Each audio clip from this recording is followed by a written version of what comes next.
গতকাল নিরাপত্তা সংক্রান্ত আমাদের ক্যাবিনেট কমিটি আমাদের সুখোই MK-1 ফাইটার জেটে L13F ইঞ্জিন ইনস্টল করার অনুমোদন দিয়েছে। এই ইঞ্জিনের ডিল মূল্য হতে চলেছে 26,000 কোটি টাকা। 26,000 কোটি টাকা খরচ করে ভারতীয় বিমান বাহিনীর জন্য 240টি নতুন ইঞ্জিন নিতে চলেছে।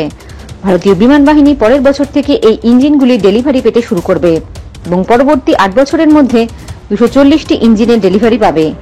যদি দেখা যায় ভারতীয় বিমান বাহিনীর হাতে প্রায় 260টি সুখোই MK-1 যুদ্ধ বিমান রয়েছে। ভারতীয় বিমান বাহিনী 2000 সালে সুখোই 30 MK-1 ফাইটার জেট পেতে শুরু করেছে এবং যে ফাইটার জেটগুলি 24 বছরের পুরানো সেগুলির ইঞ্জিন পরিবর্তন করা দরকার।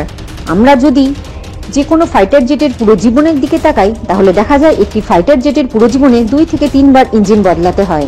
এই ইঞ্জিনগুলি ভারত কিনেছে যাতে সুখোই 30 MK-1 এই চুক্তির অধীনে প্রায় প্রতিটি বছর প্রায় 30টি A31APE ইঞ্জিন আমাদের বিমান বাহিনীকে সরবরাহ করা হবে যাতে ফাইটার জেটের ফ্লিট বজায় রাখা যায়, যার মধ্যে ভারত প্রতি বছর আমাদের 15টি সুখোই 30 MK ফাইটার জেটের ইঞ্জিন প্রতিস্থাপন করতে পারবে।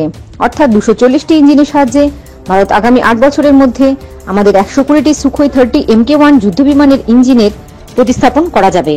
জয় হিন্দ, জয় জওয়ান, জয় কিষান।